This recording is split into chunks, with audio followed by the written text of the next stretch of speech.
우리는 계속 이기는 말씀을 선포합니다. 지는 말씀을 선포하면 안 되겠죠. 이기는 말씀을 선포합니다. 절망에서 소망을 주는 말씀을 우리가 선포하고요. 그의 세 번째, 다 같이 소제목 세 번째를 읽어보겠습니다. 시작. 소망의 말씀을 절망과 사단에게 선포하라. 다시 시작. 소망의 말씀을 절망과 사탄에게 선포하라. 아멘. 자기 자신이든 또는 우리 지체 중에 혹시 소망을 잃어버리고 절망 가운데 붙잡혀 있는 사람들이 있다면, 또 여러분 불신자들 가운데 그런 분들이 있다면, 이 소망의 말씀을 여러분 선포하는 우리가 통로가 되었습니다. 여러분, 하나님의 말씀을 전달한다는 것은 이건 결코 간단한 일이 아니에요. 그리고 가벼운 일이 아닙니다. 하나님이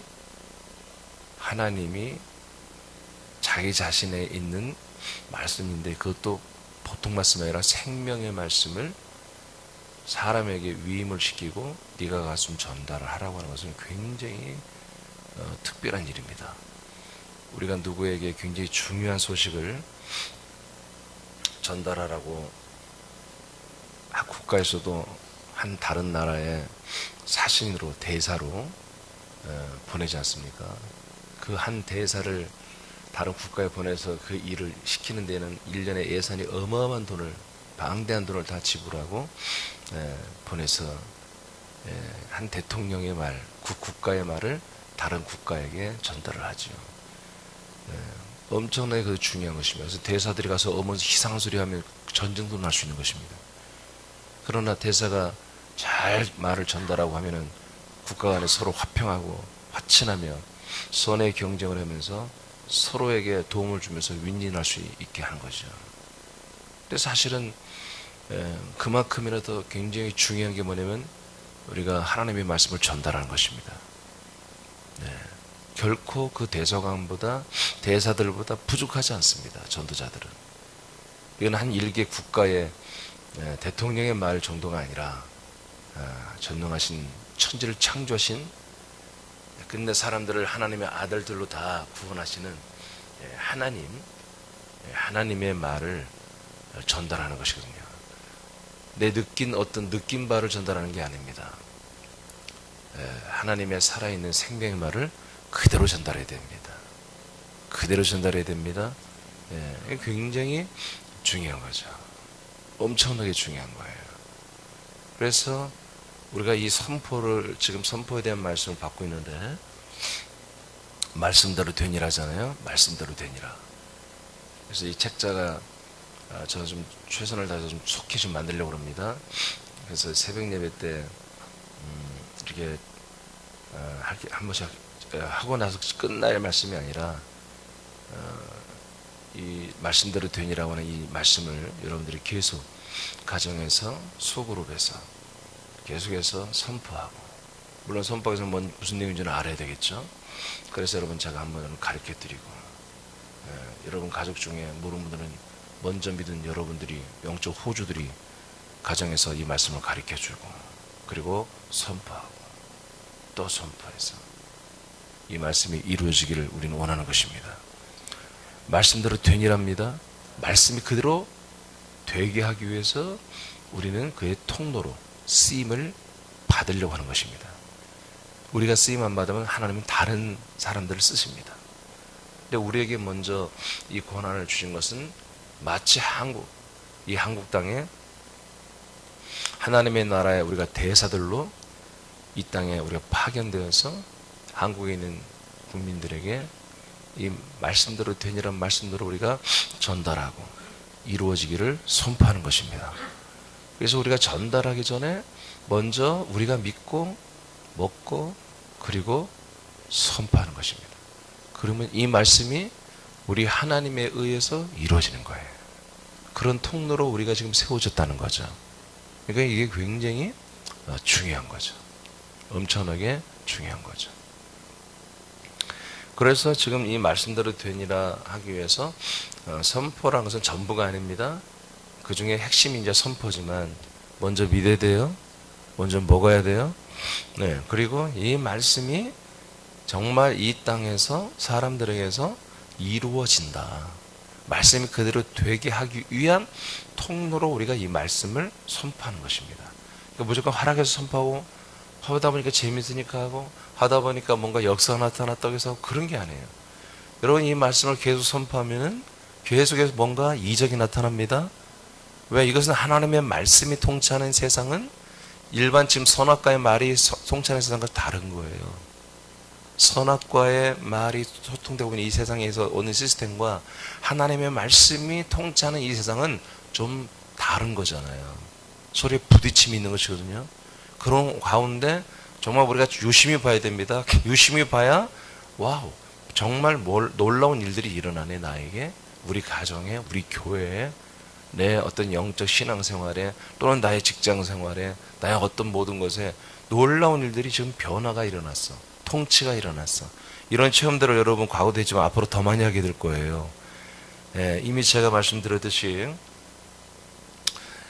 이 몸에 대한 이야기는 앞으로도 계속 많이 할 텐데, 우리는 예배서 1장 22, 23절처럼 우리는 그분의 몸입니다.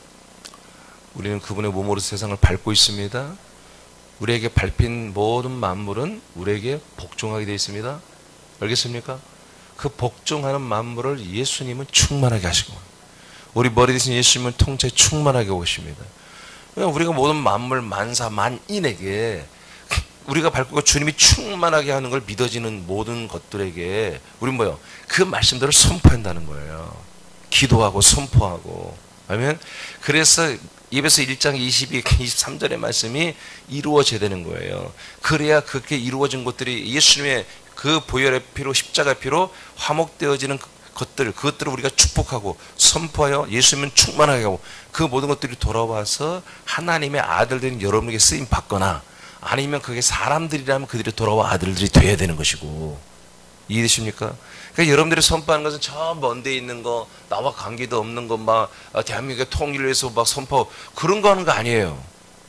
알겠습니까? 뭐 세계 복음화를 위해서 제가 막 기도하고 선포했어요. 목사님 잘했죠? 뭘 잘해? 잘하기는 아무것도 하는 거예요. 그건 지금 내가 밟고 있는 것을 기도해야 한다니까, 선포해야 한다니까요. 알겠습니까? 지금 내가 믿음으로, 생각으로, 마음으로 밟고 있고, 관계하고 있고, 관심 갖고 있고, 사랑하고 있는 것들, 그런 것들을 여러분들이 지금 향하여 기도하고 말씀 받은 대로 선포하고 있어야 되는 거예요. 알겠습니까? 예. 지금 하나님께서는 세계 복음화, 물론 세계 복음화를 위해서 일하세요. 그러나 여러분들이 단 한 명도 붙들지 않고 있으면서 지금 내 코앞에 하나님이 우리에게 붙여준 예비된 영혼들을 붙들고 사랑도 하지 않고 말씀도 안 전하면서 세계 복음을 해서 기도한다고 하면 하나님 그거 어떻게 하시라는 거예요? 그런 교인들이 있는 교회에 사람을 보내주시겠어요? 일반 그냥 마당교회라면 모르겠지만 그리스도의 몸된 교회인데 몸으로서 역할을 하려고 하지도 않는 사람들에게, 그런 지체들에게 누가 하냔 말이에요. 그런 몸들은 이 세상을 밟고 있는 게 없는 거예요. 허상을 밟고 있는 것이죠. 지금 내 코앞에 있는 내 지금 가족들, 내 이웃들, 내 친척들, 내 직장 동료들, 그리고 내 주변에 일하는 모든 만사, 일들, 그리고 지금 내가 바로 해야 할 어떤 일들, 나하고 관계된, 우리와 관계된, 새남교회와 관계된 그런 일들에 대해서 여러분들이 기도하고 그 현장에 말씀을 선포해야 되는 거예요. 다시 말합니다. 여러분들이 밟고 있는, 여러분들의 생각과 마음과 여러분의 중심으로 밟고 있는, 관계된 것들을 향하여 여러분 말씀대로 될 것을 여러분 믿고, 그리고 그 말씀, 믿어진 말씀을 선포하라는 거죠. 이해되시죠? 네. 이것이 우리들의 사명이에요. 그런데 하나님은 놀랍게도 그렇게 하다 보면 뭐다? 여러분 주변의 것들이 선악과의 말씀으로 통치되던 것들이 하나님의 생명의 말씀으로 통치가 조정이 시작되면은 놀라운 일들이 일어난다, 그런 얘기예요. 그래서 여러분들에게 몸에서는 질병이 떠나가고 세포들이 점점점 건강해져서 젊어지는 건 아니에요. 건강해지는 거죠. 점점 원상태로 돌아오는 것입니다. 예, 땅이 돌아오고, 땅이 돌아온다고 해서 여러분의 몸적인 기능들이 우리가 점점 돌아온다는 거예요. 점점점. 그럼 모든 범사의 일들이 돌아오고. 할렐루야. 그래서 여러분들이 정말 이 말씀을 선포하고 믿고, 제가 좀 전에 앞에 서론한 것들을 정말 믿고 그렇게 되기를 원해서 선포하고 있으면 여러분들이 변화가 일어납니다. 이 시즌에 일어나는 변화는 결코 여러분은 나쁜 게 아니에요. 선악과의 말에 의해서 조정됐던 모든 것들이 퇴출되기 시작하고 생명의 말씀, 통치의 말씀에 의해서 새로 재조정이 시작되는 거예요. 그런 가운데 우리는 거룩한 아들의 품위를 지켜야 됩니다. 조금 뭔가 일어났다 너무 막 이렇게 표현하면 안 됩니다. 가볍게 너무나 격하게 막 거기에 너무 이렇게 빠져서 기뻐하거나 그래서도 안 되는 거예요. 이건 너무 안 좋은 일인데 하고 슬퍼해도 안 되는 것이고요. 주님의 이 말씀의 통치를 우리는 추적하면서 그 영광스러운 주님의 말씀으로 일하심을 우리는 만끽해야 되는 거예요. 절대로 우리가 이 말씀의 생명과 통치의 말씀의 역사 속에 있는 우리는 부끄러움을 당하지 않습니다. 영광스러운 일을 보게 될 것입니다. 자, 이런 지금 제가 굉장히 이것은 다시 한번 말씀대로 되니라를 위하여 선포하는 우리들의 자세를 말하는 거예요. 알겠죠? 제가 좀 전에 말한 거. 자, 스가랴서 9장. 우리는 절망과 사탄에게 선포해야 됩니다. 자, 스가랴서 9장 12절. 시작. 갇혀 있으나 소망을 품은 자들아. 아멘. 다시 이만큼 할거예요. 시작. 갇혀 있으나 소망을 한 번 더. 갇혀 있으나 소망을 품은 자들아. 아멘. 아멘. 저는 이 성경 구절을 참 좋아해요. 갇혀 있으나 소망을 품은 자들아. 하나님은 다 알아요. 갇혀 있지만 소망을 품은 자들이 있다는 거예요. 자, 그 다음 두 번 읽고 그 다음 시작. 너희는 요새로 돌아올지니라. 여기까지. 너희는 요새로 돌아올. 한 번 더. 너희는 요새로 돌아올지니라. 아멘. 누가 돌아옵니까? 갇혀 있지만 속으로 내면에 소망을 가지고 있는 사람들. 그러니까 겉으로는 갇혀 있어. 그러나 그의 내면은 정말 뭔가를 기다리고 사모하고 있는 거예요. 예, 소망을 가지고 있는 거예요. 믿음을 가지고 있는 거예요. 그러나 어느 누구도 지금 자기를 견인하지 않아요. 이끌어가지 않아요. 인도해 주지 않아요. 그렇지만 언젠가 나에게 나를 진리 가운데로, 생명 가운데로, 절대 진리 가운데로, 절대 진리 가운데로, 절대 생명 가운데로 나를 인도해 줄 거겠지. 나는 언젠가 그 인도함을 받겠지. 이렇게 소망을 품은 자들, 이런 품은 자들은 하나님께서 당신의 요새, 당신의 가장 안전한 곳을 요새라고 그래요. 가장 당신의 정말 요새, 당신이 만든 최고로 안전한 곳으로 돌아오게 하신다는 거예요. 다시 여기까지 읽어요. 앞에서부터 돌아올 때가 시작. 다시 같이 시작. 한 번 더 읽어요.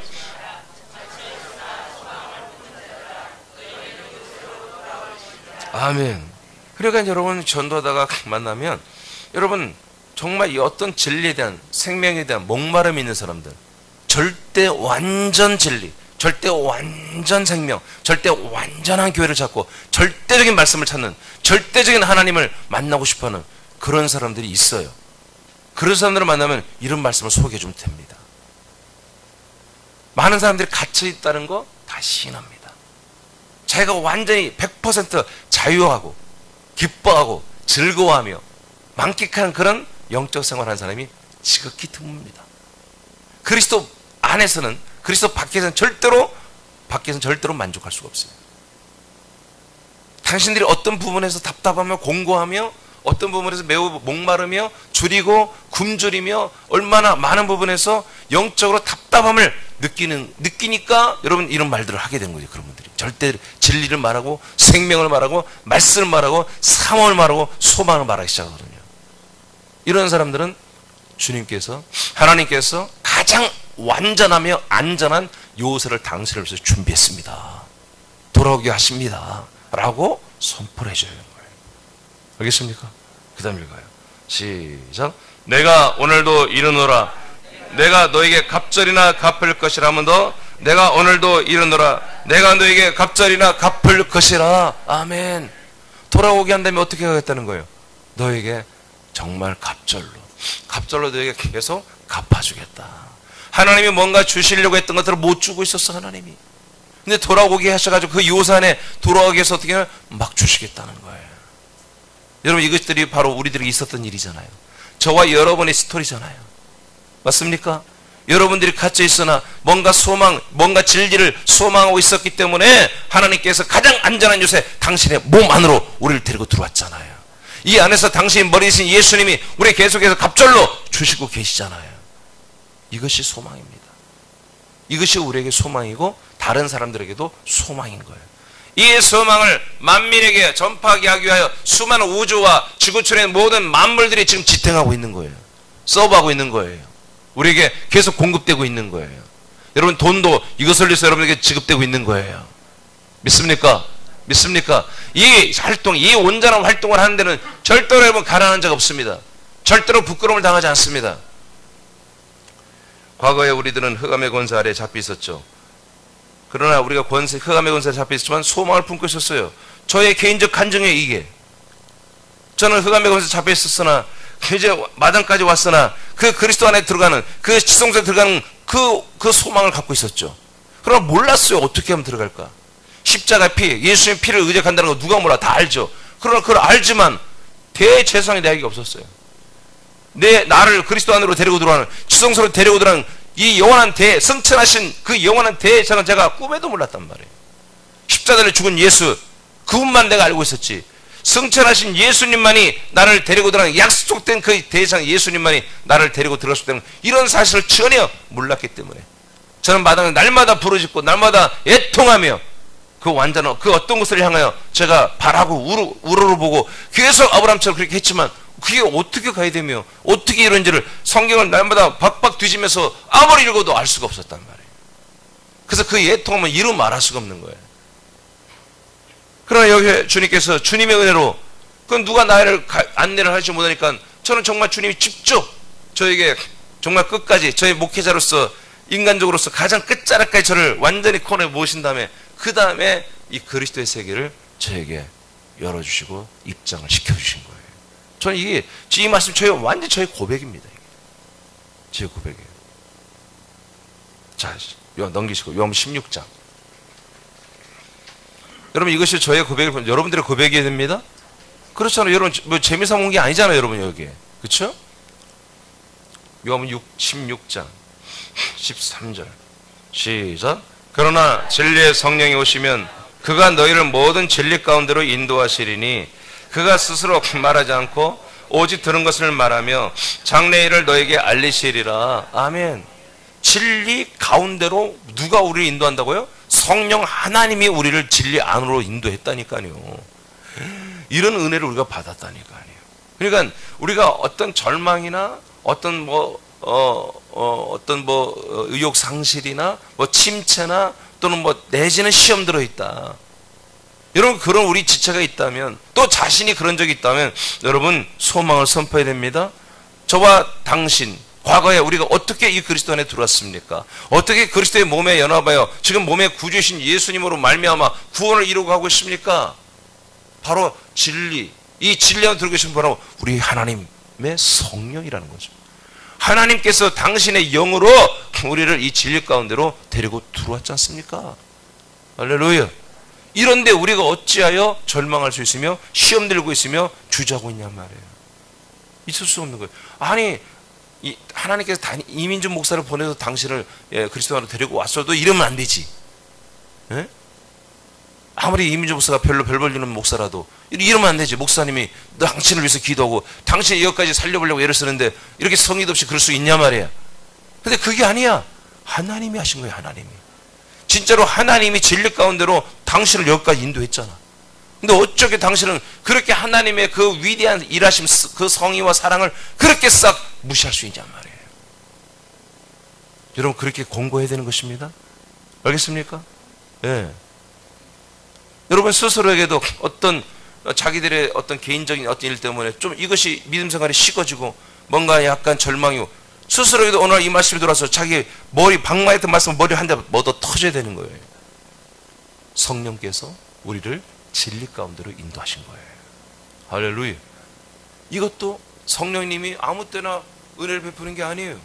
이 소식을 듣고 이 복음을 듣고 이 소망의 복음을 듣고 그걸 믿는 자에 한해서 하나님의 성령 오셔서 데리고 들어온 거예요.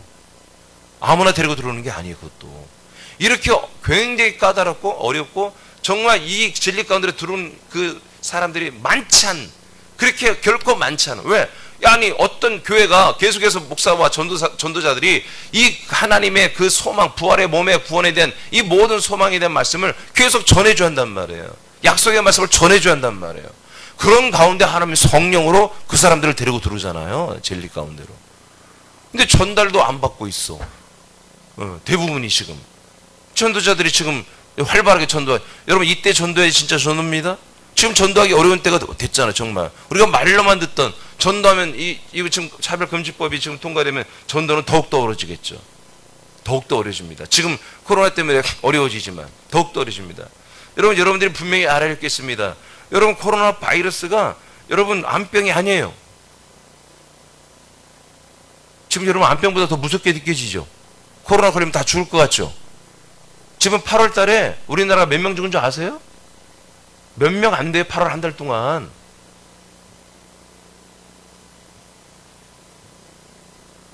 지금 330 몇 명 죽었잖아요. 지금 한 7개월, 8개월 동안. 7개월 동안. 우리나라 통계가 뭐냐면 감기로 독감으로 죽는 사람들이 3,700명이에요. 우리나라 통계가. 감기도 바이러스잖아요. 전염병이잖아요. 감기로 죽는 환자가 3,700명의 통계가 매년 거의. 그리고 이 기관지나 뭐라고 하죠? 호흡기 계통으로 이걸로 죽는 사람들이 2만 명이 넘어요. 매년 통계가. 코로나로 죽는 사람 지금 330여 명이에요. 이걸 아십니까? 코로나 바이러스를 물론 조심할 필요는 있지만 사실은 지금 감기로 죽는 사람이 더 많아요. 독감으로 죽는 사람들이.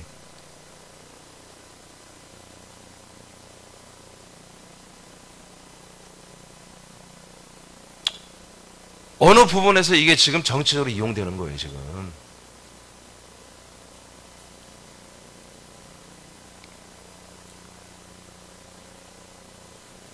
스웨덴에서는 여러분도 아마 뉴스를 본 사람들은 알 거예요. 잘 뉴스는 안 나오죠. 되게 포털 사이트에서 내지는 유튜브에서 나오는 내용들이지만 스웨덴의 한 의사가 글을 쓴 게 있어요.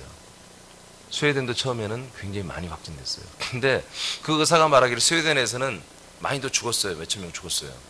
근데 처음부터 아예 의사나 간호사들도 마스크를 안 썼어요. 코로나 환자는 그냥 진료했어. 그냥 진료. 그게 확진자가 많죠. 막. 근데 그들은 단 한 번도 국가에서 뭐 마스크를 장려하거나 뭐 거리두기를 하거나 뭐 그런 거 격리하거나 그런 게 없었다는 거예요. 그 의사들이 뭐냐면 이것은 뭐예요? 면역력이 생기면 된다는 거예요. 면역력이.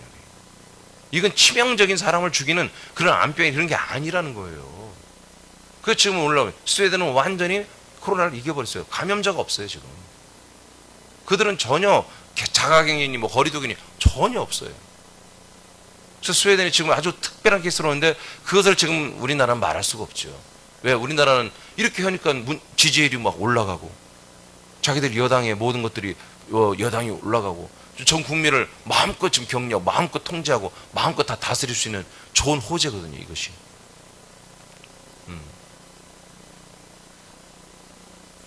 지금 정부가 이렇게 하니까 할 수 없이 지금 우리 교회들도 따라가지만 사실은 이게 암병하고는 비교도 안 되는 경미한 것이고요.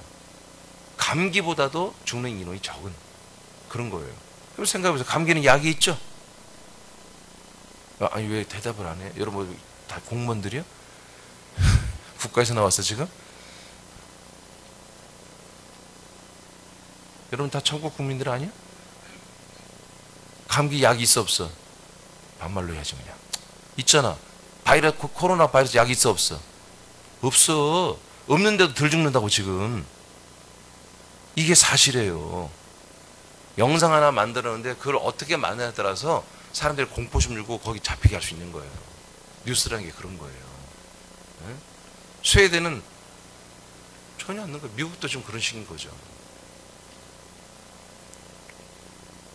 이게 면역력이 생기면 우리 하나님 만드신 이 몸은 이겨냅니다. 되게 죽는 사람들이 누굽니까?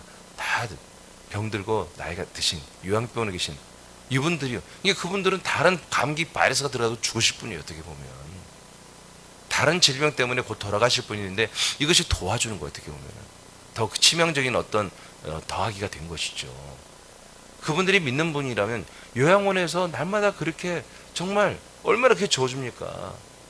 내가 믿음이 있어, 생명이 있어, 난 주님께 가고 싶어. 그럼 저는 정말로 우리 자녀들에게 얘기할 거예요. 많은 분들이 좀 그러지만 호흡기 꽂지 마라. 나한테 절대 꽂지 마라. 내가 갈 때 되면 주님 오랄 때 가야 되지. 괜히 난 내 생명, 나는 정말 완전히 갈 준비해. 나는 지금은 그렇지만 조금 지나면 아마 다 될 거예요. 근데 나는 왜 호흡기를 왜 꽂아? 나는 강제로 살릴 필요가 없어. 근데 요양원에서 정말 아무것도 한 것이 종일 여러분 침대에 누워있는 생활을 여러분 상상해 보세요. 예? 나와 여러분이 그렇게 산다면 그거 어떻게 살아요? 그건 차라리 빨리 주님께 가는 게 낫잖아요. 예. 난 그때 기도할 거야. 코로나 바이러스 빨리 나한테 와라. 난 그렇게 기도할 거야 아마. 그게 치명적으로 나를 죽일 수만 있다면. 갈 때 되면 가야 되는 거예요. 그게 하나님의 뜻입니다. 자, 그래서 여러분 이 모든 것들이 통치, 그 다음에 통제, 그리고 뭔가 지배 구조를 만들기 위해서는 이런 프레임이 굉장히 유용하게 쓸 수 있기 때문에 앞으로도 이런 걸 쓰는 거예요. 그래서 지금 제가 여러분들에게 이런 말을 잘 안 하려고 하지만 좀 알고 있어요. 우리 교인들이 기본적으로. 지금 이 코로나 바이러스 사태를 일으킨 장본인들이 지금 다 이렇게 팔짝 보는 거예요. 어떻게 돌아가는지. 인구도 줄여야 되겠고. 보는 거예요. 그 중에 제일 가장 주목해 보는 게 뭔지 아세요? 지금 예를 들어 미국은 굉장히 계속 퍼뜨릴 겁니다. 특히 미국은 타깃입니다. 더 많이 죽일 것입니다. 죽게 할 것입니다. 근데 미국도 마찬가지. 여러분 미국이 독감으로 죽는 게 5만 명이 넘어요. 1년에. 미국. 우리 처기가 우리나라보다 부족해요. 우리 처기가 약해요. 의료보험료가 너무 비싸서 돈 없는 분들은 이 병원에 가지 못해요. 그래서 많이 죽어요. 독감으로도. 몇만 명씩 죽어요. 1년에. 매년. 그러니까 지금 미국을 죽여 유럽하고 미국을 봐요. 근데 가장 주목하게 해서 보는 나라가 뭐냐면 한국이에요. 지금 한국 애들이. 그래서 한국에다가 이 바이러스 연구소를 6개나 세우겠다는 그 세력들이 지금 한국을 치면서 박수하는 거예요. 많이 죽는 것도 있지만 통제를 어떻게 하느냐. 이 바이러스를 통해서 얼마나 통제를 잘 해내는 나라가 있느냐. 봤더니 한국이야. 그래서 지금 한국을 빌 게이츠가 아주 주시하면서 이놈들이 여기다 연구소를 6개나 만들겠다는 우한 같은 거 연구소를. 자기들이 꿈꾸는 세상이거든요. 이게 한국이. 자기들이 꿈꾸는 세상에 이런 나라를 만들려고 했는데 한국이 하고 있네. 이 바이러스 때문에 통제하면서 국민들이 따르는 정도가 아니라 이 바이러스 때문에 국민 대 국민이 서로 신고하고 저주하고 욕하고 다수가 이 걸린 소수를 완전히 죄인 취급하고 벌레 취급하는 이런 자기들이 만든 시스템을 만들고 있는데 그게 되고 있네. 그런 프레임을 씌우면 그대로 국민이 다 따라가고. 그러니까 선동에 의해서 모든 국민들이 그대로 따라가는, 그래서 통제가 기가 막히게 이루어지는 그런 나라를 찾았는데 그게 한국이었어요. 그래서 한국을 향해서 최고로 지금 기뻐하고 걔들이 즐거워하고 있는 거예요. 그래서 어느 부분에서 지금 이 정부가 지금 사실은 살림을 다 거들내고 있지만 어느 부분에서 유지하게 하는 어떤 뒷거래들이 있는 거예요. 지금 세상이 이렇게 돌아가고 있는 거예요. 여러분 우리는 알면서 여러분 초연해야 됩니다. 모르면서 초연한 건 바보들이에요. 우리는 세상이 어떻게, 우리는 세상을 다 판단해서 히브리 6장에 기록되어 있습니다. 우리는 세상의 판단을 받을 자가 아니라 우리는 세상을 판단할 자라고 그랬습니다. 그렇다고 해서 우리가 지금 이렇게 나아가는, 이렇게 세계 제국이 세워지고 통제와 통치의 세상이 이루어지고 이것을 우리가 막아서는 안 돼요. 왜? 하나님이 하시는 거예요. 그럼 우리가 할 일은 뭡니까? 이런 와중에도 우리는 뭐예요? 바로 빛을 드러내야 되는 거예요. 이런 와중에 우리는 복음을 전해야 되는 거예요. 이런 와중에 우리는 우리들의 믿음의 생명의 길을 가는 거예요. 우리는 그것들을 이기면 안 돼요. 그건 하나님 뜻대로, 여러분 계시록에 이미 다 여러분 알려드렸잖아요. 다니엘서에 어떻게 되는 것까지 다니엘서 다 기록되어 있잖아요. 우리는 그들을 막을 필요가 없습니다. 그들과 원수지어 싸울 필요도 없어요. 걔들은 걔들의 길을 가고 우리는 우리들의 길을 가는 것입니다. 근데 우리들의 길이라는 것은 우리끼리만 가는 게 아니라 수많은 사람들을 빨리 살려내야 한다는 거예요. 유다같이 악역을 맡은 저들은 불쌍한 놈들이에요. 저들은 회개 안 해요. 절대 회개할 자들이 아니에요. 회개할 자들이 아니에요. 이미 하나님께 그렇게 붙들린 자들이에요. 어쩔 수 없어요. 유다같이. 그러나 지금 아까 우리가 스가랴서 말씀한 것처럼 정말 갇혀있지만 그들에게, 그들의 프레임에, 그들의 세상에 하나님께서 마귀에게 흙을 삼키고 공중의 권세를 잡아주고 모든 것을 만물을 다스리게 하는, 만인을 다스리는 그 권한 속에서 신음하고 있지만 진짜 참된 소망을 바라고 생명과 영적인 것들을 소망하는 수많은 사람들이, 그 사람들은 우리가 이 복음 전해줘야 되잖아요. 그죠? 선포해야 되잖아요. 더불어서 뿐만 아니라 그런 일이 별로 앞으로 없어야 되겠지만 우리 한몸된 지체들 가운데에서 이렇게 귀한 걸 받았으면서도 이 귀한 걸 감사할 줄 모르고 어떤 조그만 어떤 세상적인 것 때문에 또 실망하거나 절망하거나 낙심해 있던 그런 지체라면 우리가 정말 그들을 구원해야 한다는 거죠. 이런 말씀을 선포함으로 말미암아. 여러분, 하나님이 친히 영으로 우리에게 오셔서 우리를 진리 가운데로 인도하신 것입니다. 아멘입니까? 이거예요. 그래서 우리는 함부로 낙심하고 절망하면 안 돼요. 그럴 자격이 없어요. 정말 우리가 자, 야고보서 1장으로 갑니다. 3절 4절. 야고보서 1장 3, 4절 시작. 이는 너의 믿음의 시련이 인내를 만들어내는 줄 너희가 알미라. 인내를 온전히 이루라. 이는 너희로 온전하고 구비하여 조금도 부족함이 없게 하려 함이라. 아멘. 때로는 우리에게 어떤 절망감을 느끼는 거, 이것은 이제 새나민들에게는 인간적인 절망감을 느낀다면 정말 수준이 떨어지는 거죠. 인간적으로 절망감을 느끼고 있다. 그건 말도 안 되는 정말 불쌍한 사람들이죠. 새나민들이 그런다면. 그러나 대부분의 우리 새나민들의 절망감을 느낀다는 것은 영적인 그리고 생명 차원에서의 절망감을 느끼는 거예요. 저 또한 그런 것이 있습니다. 물론 이것이 오래 내게 머물지는 않습니다. 그러나 내가 너무나 갈급하는 게 분명하기 때문에 그 생명과 그 놀라운 그 생명의 것들이 이루어지지 않으니까 좀 빨리 이루어지면 좋겠는데 이게 잘 안 이루어지니까 그의 한마디로 이것을 기준으로 해서 절망감을 느끼는 게 있어요.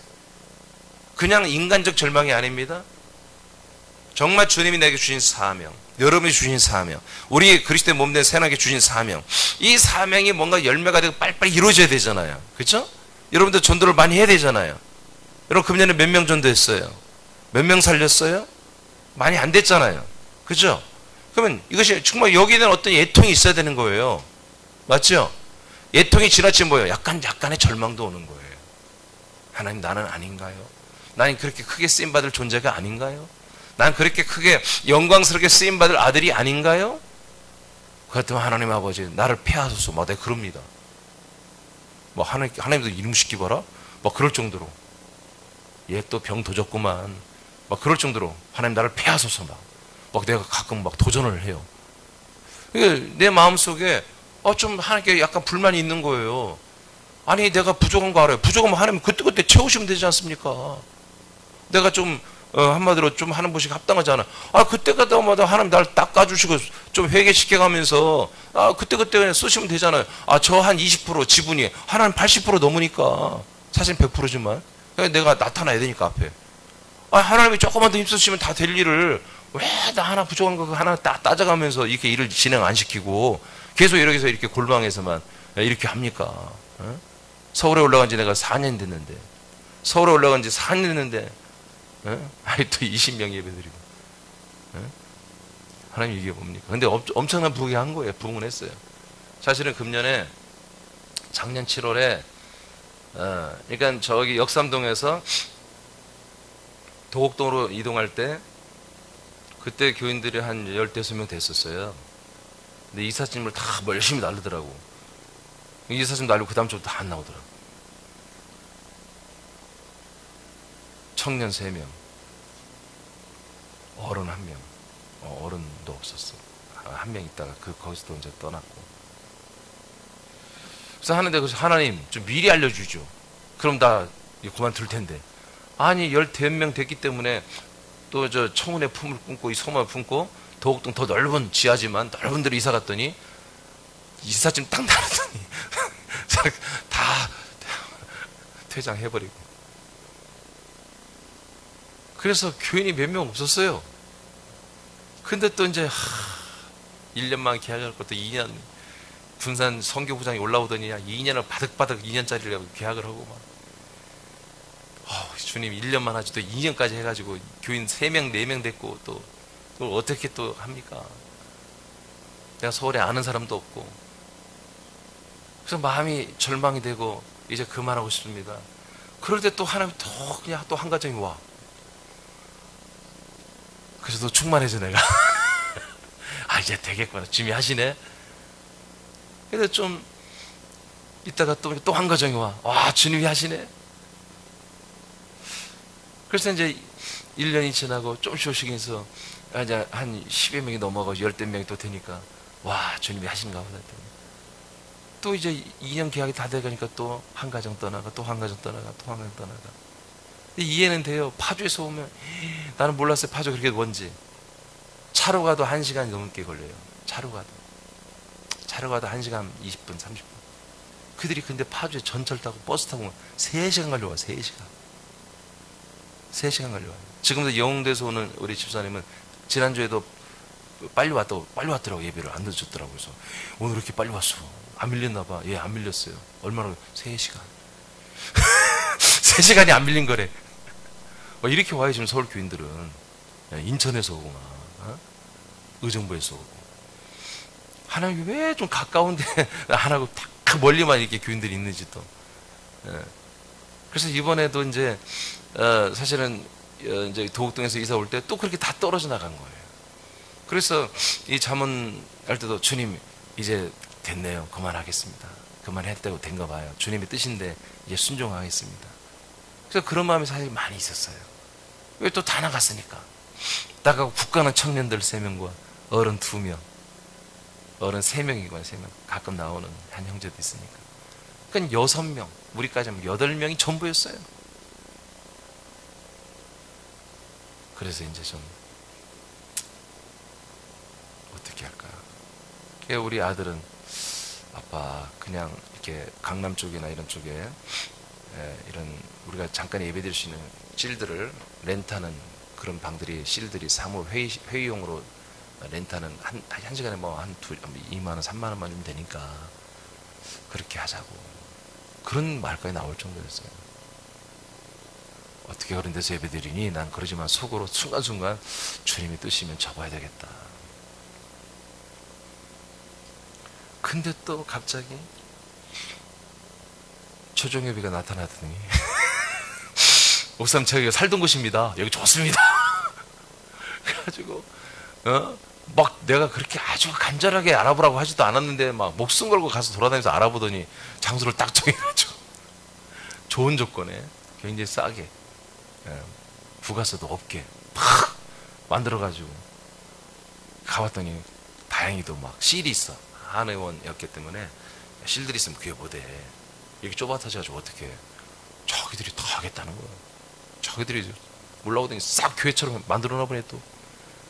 그래서 계약도 하고 그렇게 했는데 그래서 8명이 시작된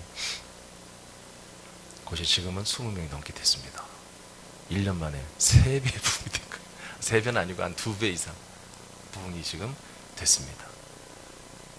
그래서 이제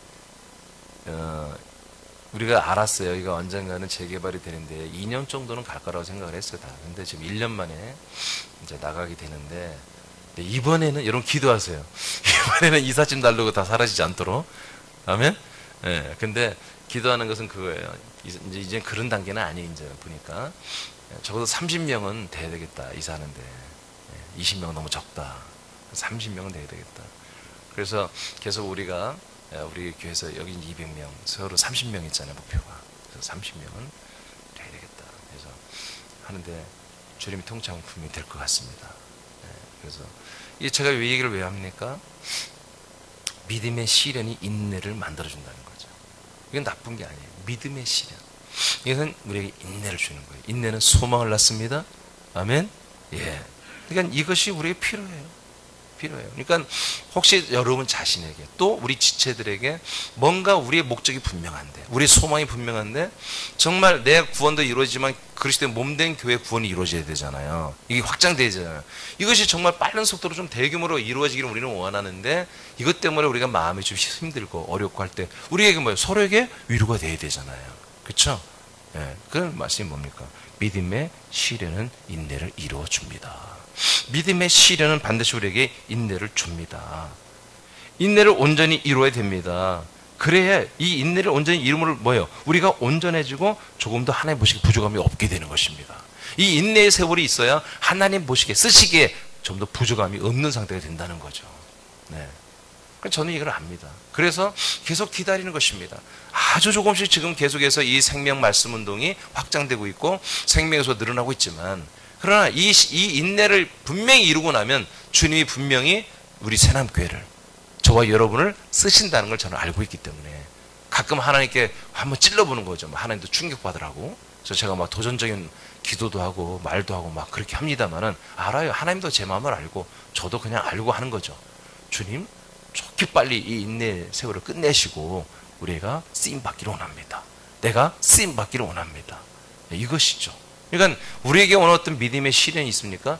그런 것들을 너무 나쁘게 생각하지 말라는 거죠. 어떤 우리가 이 생명차로 절망감을, 예통을 느낍니까? 그게 지극히 나쁜 건 아니라는 거예요.